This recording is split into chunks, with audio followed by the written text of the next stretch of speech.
We're here with Stan Mitchell, who's the president over at Tuggeranong Football Club up in Canberra. Do you want to give us a background on the club and yourself? Okay, Rahid.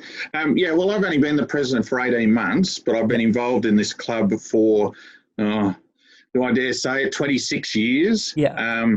But the club goes back to 1976, when Canberra was a growing metropolis, and it was established under the Canberra United banner to allow some expats, predominantly POMs, established the club, and it was for some senior men to play, and it was also to allow junior football to start. And then in about 1980, it amalgamated with what was then also called Waniasa Football Club, or Soccer Club in those days, of course, to produce Tuggeranong Soccer Club, which is now Tuggeranong Football Club. So, 44 years we've been around, and it's been a great journey. Brilliant. What does the club stand for, or what's the philosophy at the club? So the club is very community-based. We look after our small sponsors. We want to be part of the community. We're really about player development, creating a love of football for our junior kids, and being, like I said, being part of that community and developing players. And we've done that reasonably successfully over the years, and we'll come to some of those exciting ex-Tuggies juniors in a little while. Yeah. And what is the makeup of the teams at the club? So we run basically 5 programs. We have a junior component, which is our mini-roos and juniors from under 5s through to under 18s in what we call our junior community league up here in Canberra. We run a women's Premier League program, which has first reserves, 17s, 15s and under 13s in it. The men's program, a Premier League program, which our men's team is in NPL 1 with an under 23 side, plus junior NPL in the boys side, 18s, 16s, 14s and 13s. And then we also run a men's state league competition, which has 4 teams plus a masters team. Okay, wow. With the oldest player being well in his 60s, and he likes to be referred to as the oldest player. That's always great to hear that. Oh, it is, and it's great fun. We've got kids, like I said, from 4 through to, I think Les is about 68. 68. And still running around. It definitely is. Yeah.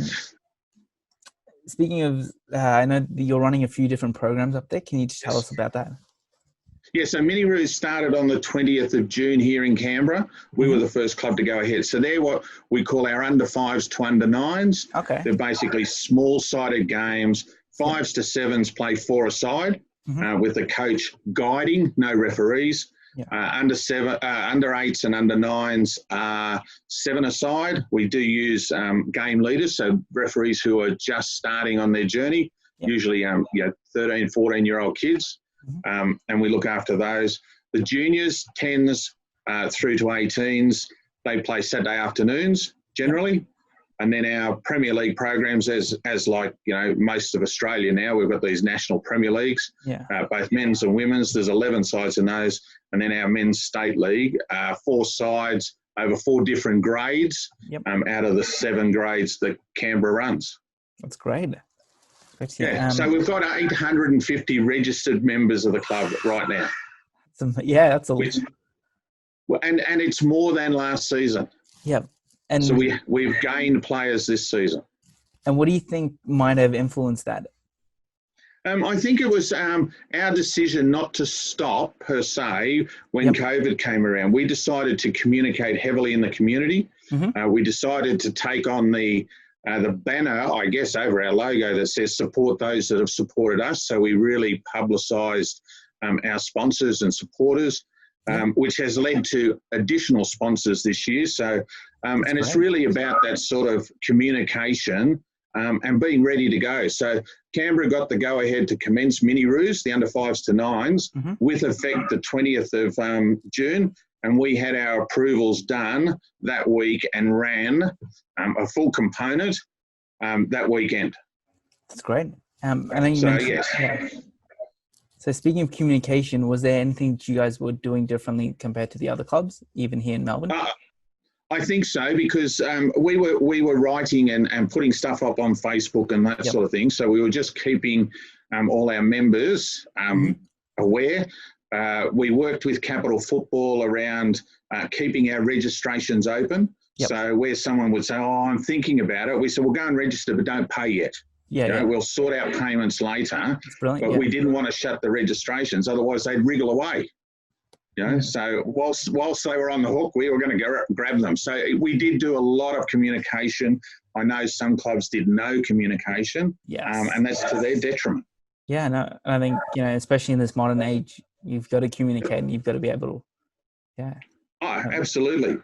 And what we also did is, like any volunteer-run club, you never have enough hours in a day or time to do things. So we also pulled some of those projects off the shelf, like our training complex building that has for years not had power. So we got some guys in who are within the club, our first grade players, and helped us get power on. We had to pay for it, don't get me wrong, but we got that powered on. We started dressing it up with volunteers and things, and we were able to show that we were still alive, not just quiet. So it was good. Yeah, and it's been an exciting time, to be honest. I mean, it's busy, probably busier than a normal season, to be honest, Rahid. But it's good, and it's for the players. It's not for us administrators. It's all about the kids. So. Exactly, and I think at the end of the day, that's why we're all there.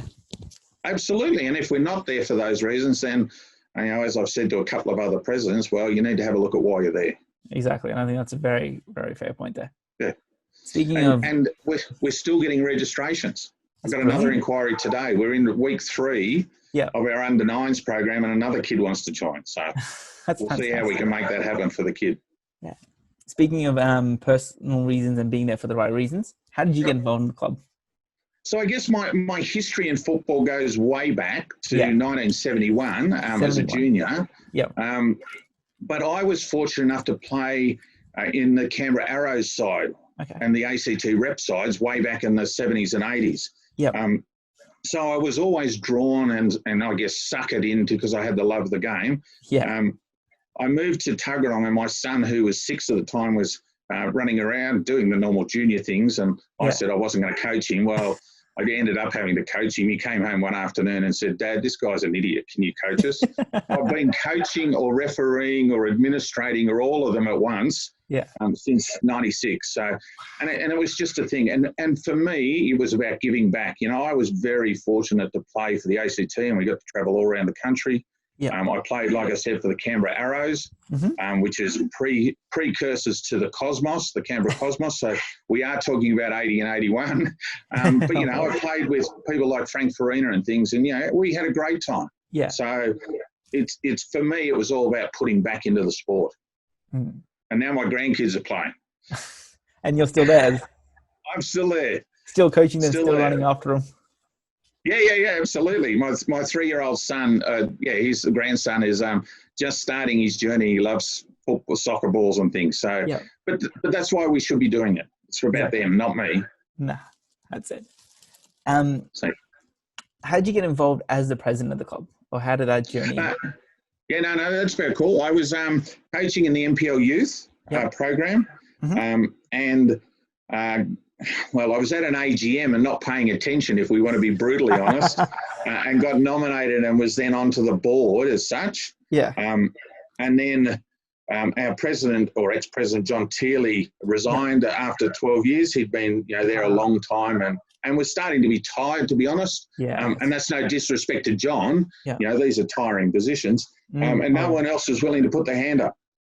So you can't run a club without a president or vice president. So I was vice president for 1 year and then president, now into my 2nd year. So next AGM, next March, I'll have to seek re-election if the club wants me. But no, so it's really about putting back. Again, I keep saying that. It's, you can all sit on the sideline and criticise, but, sometimes you got to do something instead of just being a grenade thrower. You can't just be commenting on the sideline without actually knowing what's... No, absolutely. And I've said that to some of our now current board. If you've got all the bright ideas, come on. And they go, well, no. Either if you're going to do it, then come on board. So, and they have. So it's been great. That's the way, and that's how it should be. Absolutely. All right, so you've been involved in football since 71, correct? Correct. So you'd have 50 quite a few years. memories that you can reflect on. Yeah. Well, this is going to be very difficult. So maybe a couple of your most favorite ones, either at Tuggeranong in football. Yeah. So I guess from a playing perspective, i.e. our players and that, clearly when we played in the first year of the FFA Cup and Tuggeranong, beat South Hobart in a penalty shootout to go to the second round or the round of 16 and drew Melbourne Victory here in Canberra. That was an outstanding day for all the right reasons. I mean, Melbourne Victory were outstanding people. They really embraced Canberra and the team. Now, we went down 6-0 and we were given a lesson, but we're playing an A-League side and we're probably the equivalent of, NPL 2 or 3 in Victoria, if we're being brutally honest. But it was a fabulous day. 5,000 packed into Vikings Park, the biggest crowd that's been in that oval ever. So that was a great day, long day, but a great day. On the personal front, obviously playing for the ACT and things like that, but it was more in about 2008 when I was awarded the Male Coach of the Year by the FFA. Okay, wow.